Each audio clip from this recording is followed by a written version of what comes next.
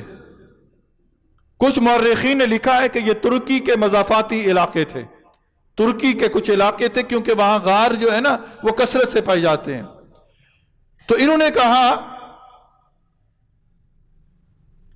پناہ لے لیتے ہیں، چھپ جاتے ہیں، یہاں عام باہر رہے تو کوئی تکلیف نہ پہنچائے، کوئی قتل نہ کر دے. عقیدہ مضبوط تھا، یاد رکھو عقیدہ مضبوط تھا. غار میں پناہ لینے کے لیے چلے گئے، رب تعالیٰ نے راستے آسان کر دیے. عقیدہ مضبوط ہو، عقیدے پر ڈٹ جاؤ، رب تعالیٰ کی قسم رب تعالیٰ راستے آسان کر دے گا. عقیدے پہ کمپرومائز نہ، عقیدے پہ ڈگمگانا نہ، عقیدہ مضبوط ہونا چاہیے. بس یہ نہیں کہ جدھر کی ہوا چلتی ہے ادھر کا رخ کر لینا. ہم مسلمان ہیں، عقیدہ ہے، اللہ نے حکم دیا روزہ رکھو، ہم نے رکھنا ہے، بس رکھنا ہے، کوئی ہیلا بہانا نہیں. ہاں بیمار ہے، معذور ہے، وہ الگ بات ہے، لیکن اگر صحت مند ہے تو روزہ رکھنا ہی رکھنا ہے، چاہے جو ہو جائے. یہ دین ہے، یہ ڈٹ جائیں، عقیدے پہ ڈٹ جائیں. کیا ہوگا؟ اللہ بہتر نہیں جانتا ہمارے بارے میں، اللہ بہتر جانتا ہے، اس لیے اس نے روزے کا حکم دیا ہے نا. وہ 70 ماؤں سے زیادہ پیار کرنے والا ہے. عقیدے پہ ڈٹ جاؤ، جو عقیدے پہ ڈٹ جائے گا اللہ اس کے لیے راستے آسان کر دے گا. کیا مطلب؟ کیسے راستے آسان ہوں گے؟ فَاوُوا إِلَى الْكَهْفِ، انہوں نے کہا غار میں چلے جاتے ہیں، وہاں جا کر کیا کریں گے؟ عبادت کریں گے، رب سے راز و نیاز کی باتیں کریں گے. يَنْشُرْ لَكُمْ رَبُّكُمْ مِنْ رَحْمَتِهِ وَيُهَيِّئْ لَكُمْ مِنْ أَمْرِكُمْ مِرْفَقًا. ہم غار میں جاتے ہیں، عبادت کرتے ہیں، اللہ سے مانگتے ہیں، اللہ ہمارے لیے رحمت کے دروازے کھولے گا، اللہ ہمارے کام کے اندر آسانی کے اسباب مہیا کرے گا. پتہ چلا کہ جب بھی کوئی مشکل پیش آئے، جب بھی پریشانی آئے، خلوت میں چلے جاؤ، خلوت میں جا کر اللہ سے مانگو، اللہ تمہارے لیے ضرور آسانی کے اسباب مہیا کر دے گا. اصحاب کہف غار میں گئے نا، خلوت میں گئے. سبق ہمیں یہ ملتا ہے کہ جب بھی کوئی زندگی کے اندر پریشانی آئے، مشکل آئے، کسی کونے میں، کسی کھدرے میں، گھر کے کسی تاریک کونے میں، مسجد کے کسی تاریک کونے میں، رات کے کسی عالم کے اندر، تنہائی کے پہر کے اندر، کوئی دوسرا نہ دیکھ رہا ہو رب کے سوا، آئیں رب سے ملاقات کریں، رب سے مانگیں، رب انشاءاللہ مہربانی کے دروازے کھول دے گا. اگر رب اصحاب کہف کے لیے دروازے کھول سکتا ہے تو رب اپنے حبیب کے امتی کے لیے بھی دروازے کھول سکتا ہے، کیونکہ یہ امتی بڑی لاڈلی ہے، یہ امت بڑی لاڈلی امت ہے. تو انہوں نے کہا ہم غار میں چلے جائیں. غار میں چلے گئے. اب یہ نوجوان غار میں پہنچے، ادھر بادشاہ کو خبر ملی کہ نوجوان غائب ہو گئے ہیں، نوجوان غائب ہو گئے ہیں. اب اس بادشاہ نے تلاش کرنا شروع کی، یہاں تک کہ یہ اپنے رفقا کے ساتھ تلاش کرتے کرتے کسی نے بتایا کہ اس غار کے اندر چھپے ہوئے ہیں، اس غار کے اندر چھپے ہوئے ہیں. اس ظالم بادشاہ دقیانوس نے کیا کیا؟ غار کے دہانے پر ایک دیوار کھڑی کر دی، کہا غار کا منہ بند کر دو، یہی غار ان کی قبر بن جائے گی، مر جائیں گے، کوئی فتنہ نہیں پھیلے گا، کوئی میری حکومت کو خطرہ نہیں آئے گا. دیوار بنا دی، کہاں اندر ہی مر جائیں گے، لیکن عقیدہ مضبوط کرو، سبق لو. ساری دنیا کے بادشاہ مارنے پر آئیں، رب بچانے پر آئے، رب تعالی موت کے اسباب میں سے زندگی نکال کے دکھاتا ہے. یہاں موت کے اسباب تھے نا، غار بند، کوئی چیز نہیں اندر جا رہی، کوئی چیز نہیں اندر، نہ ہوا ہے، نہ روشنی ہے، نہ پانی ہے، نہ کھانا ہے. اندر دیوار چنوا دی، دیوار بند کر دی. پھر کیا ہوا؟ دیوار چنوائی، دیوار بند کی، رب تعالی نے اصحاب کہف پر نیند کو مسلط کر دیا. نیند مسلط ہو گئی. کتنا عرصہ تک سوئے رہے؟ قرآن کہتا ہے 309 سال.